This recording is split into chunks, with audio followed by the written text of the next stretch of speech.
selamat datang di podcast Fun Talk with FIBK. Kenalin, aku Zia sebagai host podcast bersama dengan Nasya.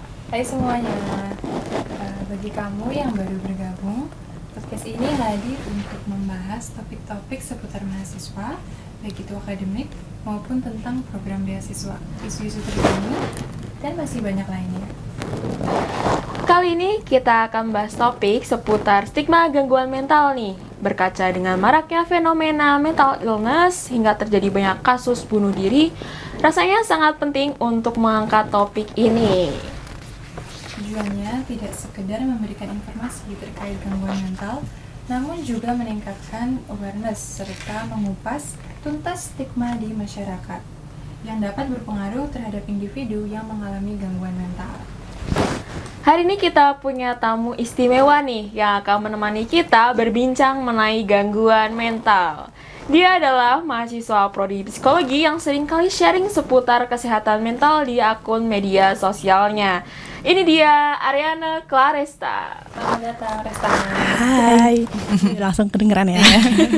Hai, apa kabar? Alhamdulillah baik. Untuk narasumber gimana kabarnya? Alhamdulillah baik. Walau sempat terkendala satu dan lain hal, alhamdulillah kita bisa melaksanakannya. Oke, sebelum kita mulai nih, mungkin kamu bisa ngasih pengantar dulu untuk tentang diri kamu dan juga latar belakang kamu seputar kesehatan mental. Sebelumnya kenalin, aku Resta, aku mahasiswa semester 5 prodi psikologi. Agak dikoreksi ya kata tadi.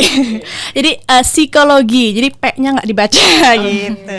Psikologi. Dan mungkin teman-teman ada yang bilang prodi psikolog. Jadi sedikit meluruskan di sini kalau ilmunya atau kita nih di jurusannya psikologi. Kalau psikolog itu lebih ke profesinya gitu. Jadi teman-teman yang mungkin masih keliru, sama sih saya juga masih tapi setelah tahu jadi kita tahu bersama seperti itu Kak. Wah, keren banget ya bintang tamu kita satu ini. Alright, yuk kita mulai diskusinya dengan memahami apa itu gangguan mental. Oke, untuk pertanyaan pertama, sebenarnya definisi tentang gangguan mental itu seperti apa sih, Resta?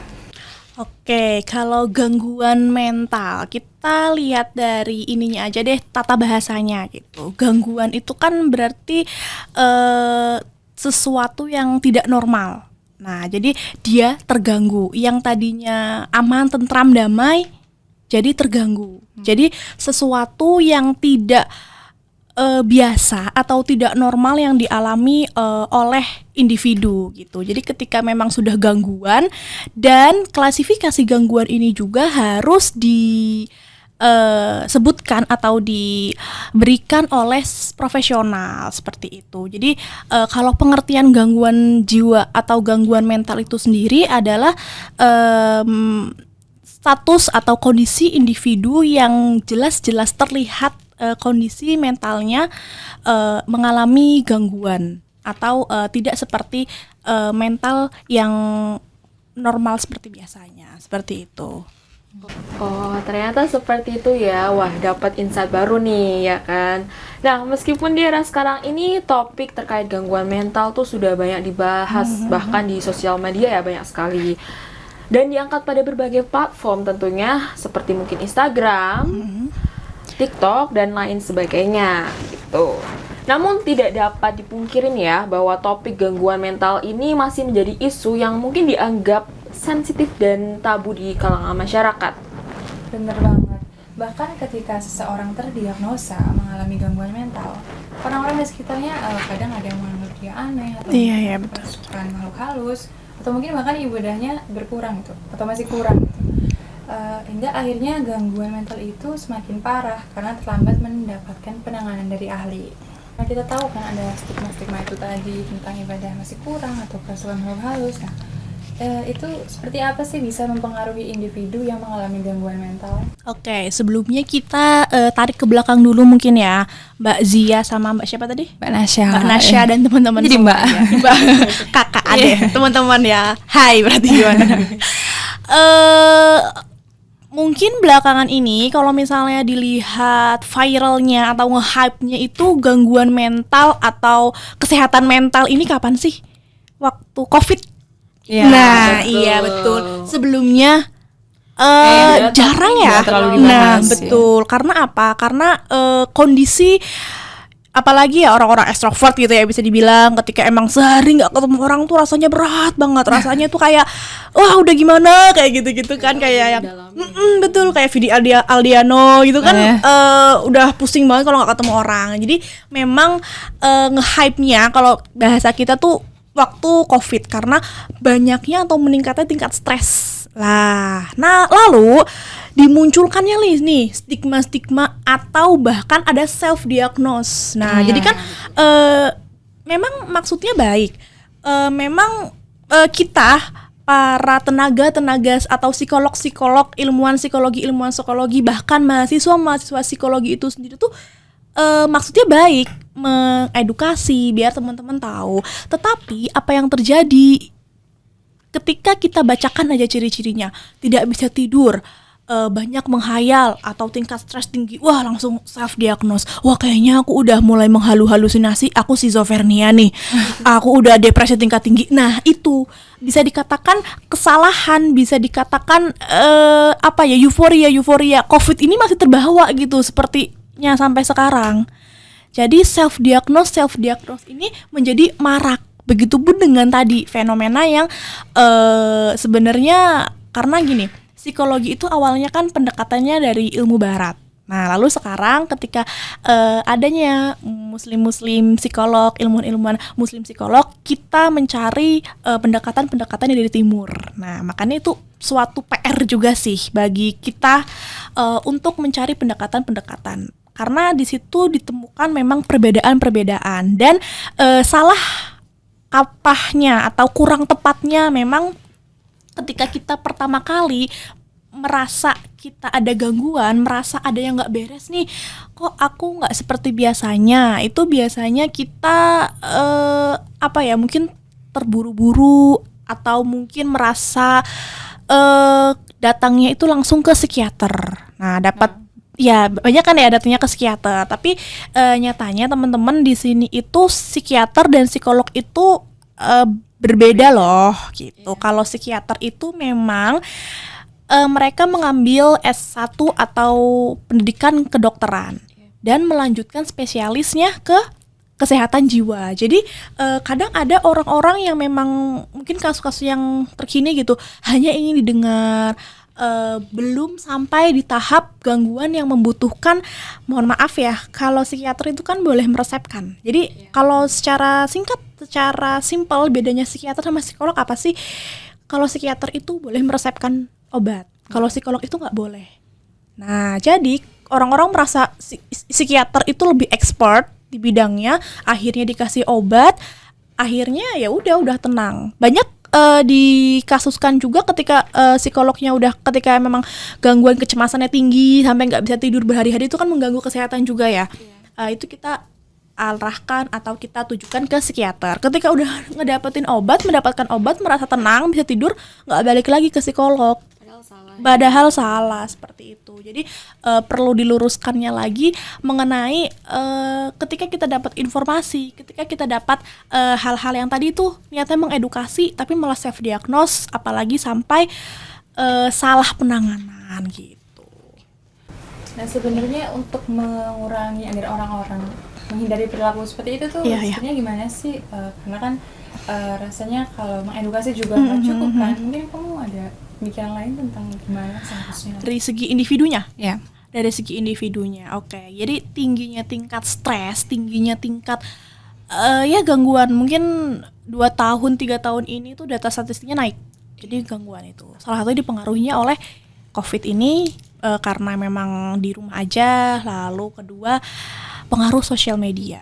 Jadi kalau menurut saya selain kita sadar akan kesehatan mental, selain siapa sih kalau nggak diri kita yang jaga, itu kita harus punya yang namanya metode coping stress. Oke.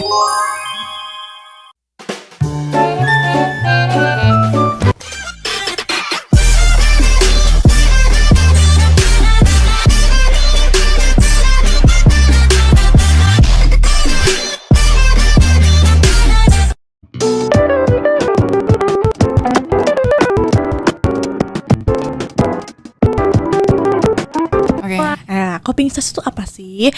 Cara penanganan simpelnya gini deh, kamu ketika kamu bosen, ketika kamu stres, kamu pelariannya kemana gitu? Apakah hal positif, apakah hal negatif? Nah kayak gitu. Kalau kita di psikologi ada yang namanya butterfly hug, yang udah ini kan, ya untuk diri sendiri dulu. Lalu ada yang namanya journaling. Kadang kita juga nggak bisa ya mengidentifikasi perasaan. Kadang kita kalau misalnya lagi nggak jelas nih perasaan, apa kita marah. Kalau cewek biasanya pas lagi PMS gitu kan, sangat membingungkan. Iya betul-betul. Apa kita lagi marah atau kita lagi kesel, itu gimana? Nah identifikasi perasaan dulu. Iya betul. Abis itu baru journaling, apa sih yang harus diselesaikan gitu. Jadi selain sadar diri, kesadaran tinggi diri, harus sadar dulu bahwa ya dibilang egois tuh jauh ya dari kata egois, karena kalau egois itu kan masih kayak yang hal-hal persoalan yang di luar diri kita gitu. Jadi mementingkan diri sendiri, lalu mempunyai strategi coping stress. Setelah itu mungkin ketika emang itu mengganggu sekali, apalagi mengganggu lingkungan sekitar, itu kita bisa datang ke profesional seperti itu. Nah setelah kita dapat kesadaran dari orang-orang nih tentang mental illness, untuk secara individu nih, bagaimana caranya mengetahui bahwa seorang individu itu terkena gangguan mental? Gangguan mental tadi sebenarnya yang ketika lingkungan merasa sudah terganggu. Kayak contohnya gini, kasus yang agak ini OCD. Ya, OCD itu kita lihatnya apa? Yang rapi, yang simetris. Iya, gitu. Betul. Ya, apa salahnya orang rapi kayak gitu kan kalau misalnya gimana? Itu lama gitu. Iya, yang gak simetris tuh kan. Jadi kayak nggak simetris, ini harus ini. Itu orang langsung kamu OCD atau misalnya lihat di itu, oh ternyata orang-orang yang rapi, orang ini OCD, berarti mendingan berantakan. Nah ini kan tadi kan yang kesalah kaprahan tadi ini. Kita itu kata kuncinya yang sederhana aja, ketika itu mengganggu orang lain atau bahkan lingkungan. Nah, jadi kalau misalnya emang kita rapi, kita harus simetris, ya memang itu perfeksionis. Kalau perfeksionis kan ke sifat ya. Kalau OCD kegangguan gitu. Jadi kalau misalnya memang tidak mengganggu orang lain, ya memang karakteristiknya perfeksionis, sama seperti yang berantakan, yang emang tidak bisa beres kayak gitu, sama aja. Bisa dikatakan memang namanya gangguan ya yang terganggu diri sendiri aja ganggu gitu. Tanya sama orang-orang yang OCD atau yang perfeksionis, bisa dibedakan dengan yang kalau perfeksionis nggak ganggu, tapi kalau OCD itu emang bener-bener sampai ya bolak-balik itu memang sudah mengganggu banget kayak gitu. Misalnya sampai wudhu, waktu itu pernah ditemukan ya kasus wudhu bener-bener sampai bolak-balik sampai bajunya basah. Dia mengira wudhu belum sempurna, atau bahkan bolak-balik sampai telat kayak gitu kan udah mengganggu banget. Atau bahkan lagi makan, susunan piringnya sampai di rumah makan kayak gitu kan mengganggu gitu. Simpelnya ketika sudah mengganggu, diri sendiri merasa nih terganggu dan orang lain juga merasa terganggu. Wah, jadi misalnya nih bedanya itu mungkin kalau perfeksionis susah banget ya. Oke, boleh. Kalau perfeksionis intinya ini kayak kita pengen sempurna tapi nggak segitunya ya, nggak terobsesi. Kayak misalnya aku perfeksionis, aku pengen kalau ngerjain itu harus semuanya rapi. Ya. Itu perfeksionis misalnya. Kalau OCD atau yang udah gangguan gitu, mengganggu orang lain. Iya, mengganggu orang lain. Kayak ketika mungkin kita tugas kan masih tugas sendiri ya. Tapi kalau misalnya waktu lagi tugas kelompok, orang lain pengen kayak gitu. Iya, betul. Apalagi kalau lagi bareng-bareng, kamu nggak boleh kayak gitu ngerjainnya, kamu duduknya jangan kayak gitu. Nggak simetris banget. Itu mengganggu banget kan. Nah itu bisa dikatakan kayak, wah kamu kayaknya ada yang salah nih kayak gitu. Tapi jangan terus langsung self diagnose tadi itu. Kita harus datang ke profesional karena kan klasifikasinya banyak banget. Kayak kita dalam mengklasifikasi kasus kan harus ada berapa minggu yang seperti itu. Seperti sebenarnya sakit mental itu sama kayak sakit fisik sih, kayak gitu, kayak batuknya udah berapa hari kan pasti kita yang tanyain kan gitu. Tapi aku herannya nih dari kasus-kasus ya apalagi yang sampai bunuh diri. Mungkin kalau dari orang yang nggak kenal atau mungkin orang dari lihatnya aja ya ekspresinya tuh kayak orang ini kayak bahagia, tapi mungkin kitanya sendiri memang nggak tahu apa yang lagi dia jalani gitu. Tapi rata-rata kenapa ketika orang itu memang gangguan, dari luarnya kelihatan ceria-ceria aja, Pak. Mungkin kalau yang di dalam lingkungannya atau circle-nya dia tuh yang paling kocak, yang paling humoris gitu. Apakah itu ada sesuatu gitu? Mungkin karena terlalu mendam sendiri ataupun gimana gitu. Emang sih banyaknya kan yang kata-kata yang viral juga kan justru yang paling ceria. Aduh, aku jadi kayak aku suka ketawa-ketawa apakah gitu karena tuh langsung jadi ini kan self diagnose lagi. Aduh gitu. Mungkin bisa karena temen ya. Nah, kita caring itu sendiri. Nah, karena gini, iya betul, sharing is caring gitu. Dalam sebenarnya gini, simpel aja, dalam kita menanyakan kabar. Nah, itu sebenarnya udah deep banget sih, kayak apa kabar hari ini? Loh, kabar itu kan perasaan. Nah, apa salahnya sih kita bilang aku nggak oke loh hari ini, gitu kan? Dan juga karena ini tentang diri sendiri ya. Kalau misalnya dari eksternal atau tadi bilangnya apa? Gimana sih kalau cara temennya mengetahui? Ya temennya nggak bakal tahu kalau kita nggak sendiri yang kayak kita datang ke profesional pun karena kita sadar kan kayak gitu. Jadi jangan pernah merasa sendiri, minta bantuan atau temen cerita ke temen, minta bantuan ke temen yang memang kamu percaya atau si orang itu mumpuni. Kalau enggak datang ke profesional yang sudah jelas-jelas terpercaya.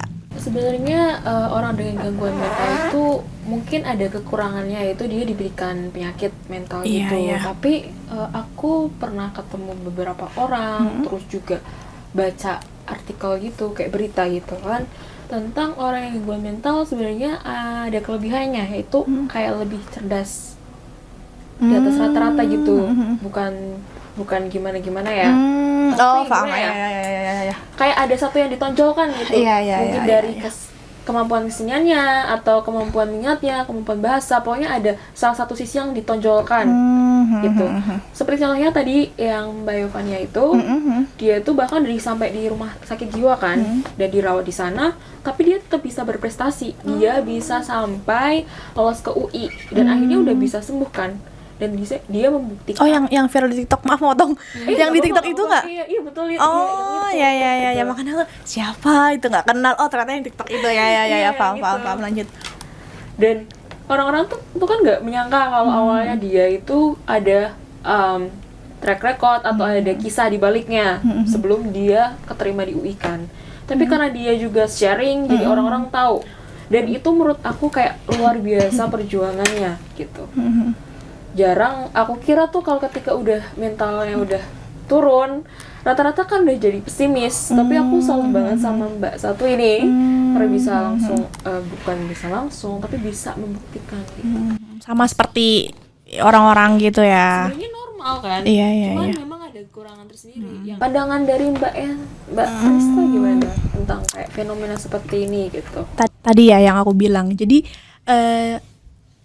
pikiran atau pandangan yang perlu sama-sama kita luruskan itu, sakit mental atau gangguan mental itu sebenarnya sama sakit fisik ya gitu. Jadi ketika emang nanti teman-teman kalau yang mungkin udah pernah ke psikolog gitu ya, ngobrol gitu, itu juga ditanyain sama kayak keluhannya apa Mbak, nggak bisa tidur udah berapa hari, 3 hari ya, sama seperti itu, seperti hal-hal yang memang terlihat kayak gitu. Kok bisa orang gangguan mental berprestasi? Ya memang sebenarnya ya memang normal, nggak ada keterlatar belakangan, itu karena mentalnya. Mungkin yang dimaksud ini ya lebih ke yang klasifikasi yang seperti Down syndrome yang seperti itu gitu. Jadi mungkin beda ya, mungkin teman-teman sependek pengetahuan saya, kalau teman-teman bisa diluruskan nanti bisa diluruskan. Ada yang namanya itu mental. Jadi kalau misalnya memang bawaan lahir itu kan mentalnya. Nah, itu bisa sedikit-sedikit di terapi, baik fisiknya. Tapi ketika dia udah gangguannya di otak atau neurologi ya saraf seperti itu, memang lahiriah secara fisiknya memang terlihat. Tapi memang untuk kemampuan selagi itu tidak mengganggu fungsi otak, itu masih sama gitu.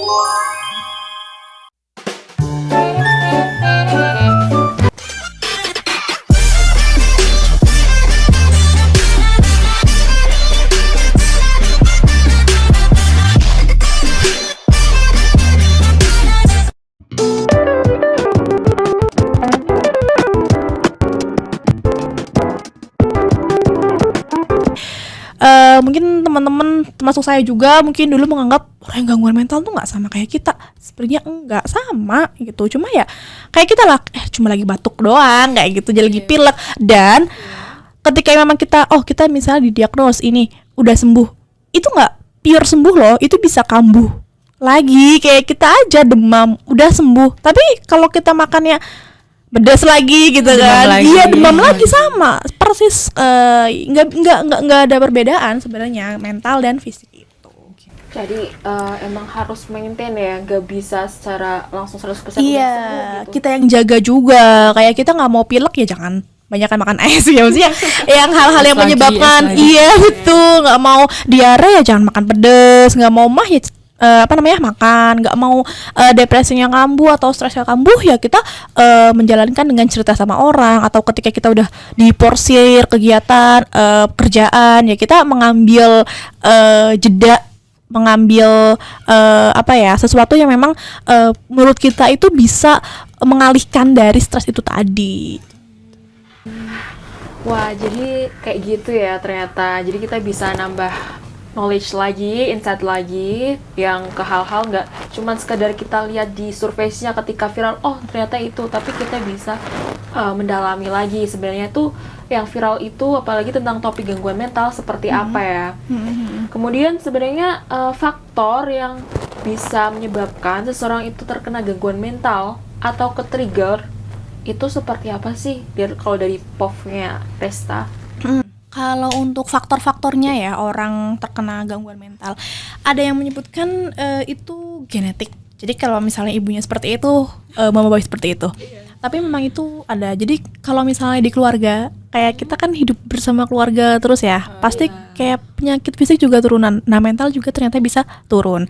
Tapi memang sebagian besar disebabkan oleh lingkungan. Nah gitu, jadi bisa aja gitu lingkungannya baik tapi ternyata dianya yang menutup diri. Faktor-faktornya itu pertama mungkin dari diri sendiri, yang kedua keluarga atau lingkungan. Tapi memang yang paling kuat sejauh ini sependek pembelajaran pengalaman saya gitu, memang yang paling kuat dari keluarga. Jadi kayak misal tes psikologi juga kan ada tes di keluarganya. Loh, ini mau kerja kalau psikotes kok malah yang dilihat keluarganya. Iya kan? Iya kan? Ada tes kalau nggak salah Kayak lagi mau nyari jodoh. Iya betul. Iya itu keluarganya. Tapi karena faktor yang paling kuat itu ternyata dari keluarganya, bagaimana dia diperlakukan ketika kecil, masa lalu itu berpengaruh banget. Makanya sekarang kan selesai dengan diri sendiri gitu kan, banyak kan. Terus know yourself, pokoknya lebih ke kayak mengerti diri sendiri. Ya karena memang faktor utamanya keluarganya. Misalnya coba aja teman-teman lihat gitu, orang-orang yang punya keluarga utuh, bukannya saya membedakan atau mengklasifikasi berbeda ya. Orang-orang yang keluarganya utuh dalam artian di sini penuh. Jadi gini, broken home itu bukan semuanya yang pisah loh gitu kan. Kadang ada yang utuh tapi di rumahnya tuh berantakan kayak gitu loh.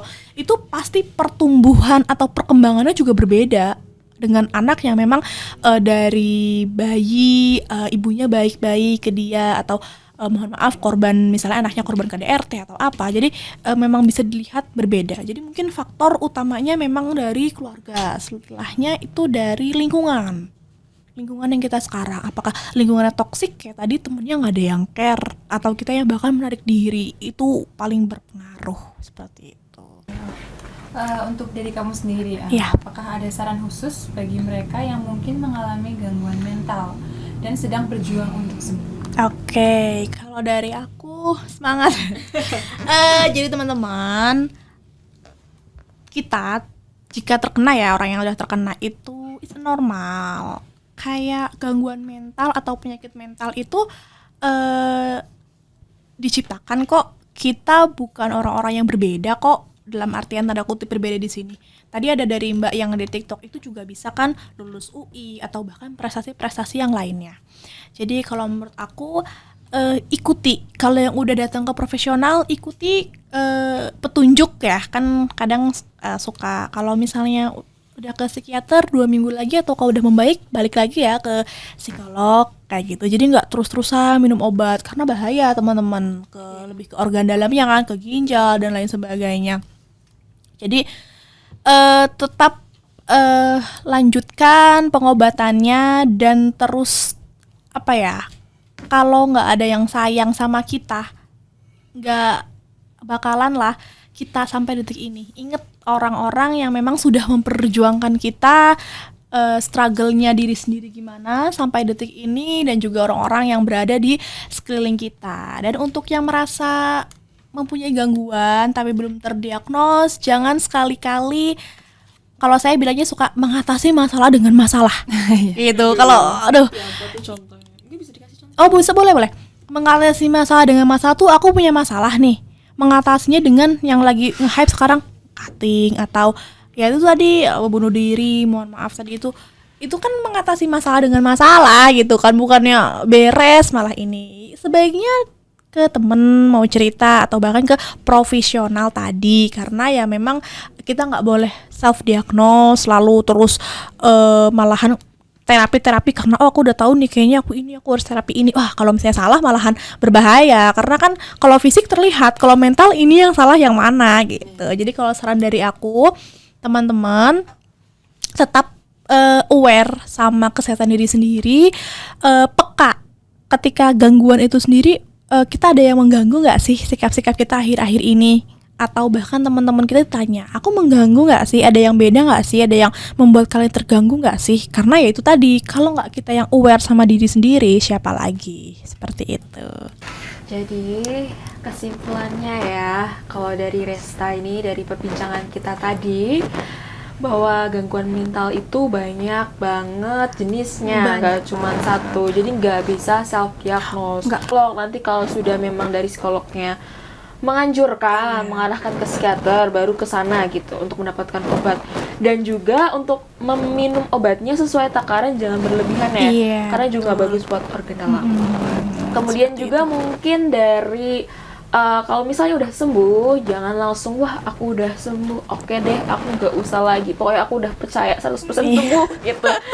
Harus tetap di follow up lagi gitu ya, dan terus untuk maintain hidup yang sehat. Mungkin makan makanan yang sehat, olahraga itu juga bakal bisa bantu ya Mbak gitu. Terima kasih banyak ya Resta untuk informasi, insight, dan ilmu-ilmu baru yang kita bisa pelajari di hari ini. Ya, sama-sama. Terima kasih juga saya diundang berkesempatan untuk berbagi cerita ya, sharing-sharing di sini.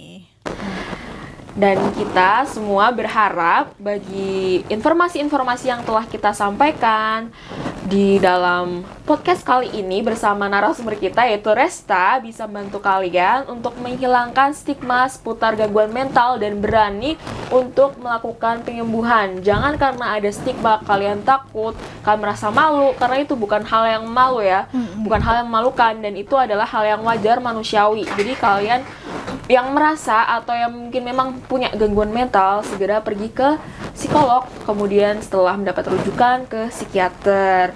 Semoga dengan adanya podcast ini bisa membantu lebih banyak orang mencari perawatan yang mereka butuhkan, cara penanganan yang tepat seperti itu. Oke, jadi itu dia ya perbincangan kita untuk episode hari ini. Terima kasih banyak sama-sama sudah berbagi pengetahuan, tips dan lain sebagainya tentang gangguan mental dan kesehatan mental. Nah, terima kasih juga telah bergabung ke podcast Fun Talk with FIBK. Kalau kamu punya pertanyaan atau topik yang ingin dibahas, bisa banget tulis di kolom komentar. Tetaplah merawat diri kamu dan orang-orang di sekitar kamu. Wah, keren banget ya. Dan jangan lupa untuk like, subscribe YouTube FIBK. Dan terutama pantengin terus konten-konten Fun Talk with FIBK. Sampai jumpa di episode berikutnya. Terima kasih. Sama-sama.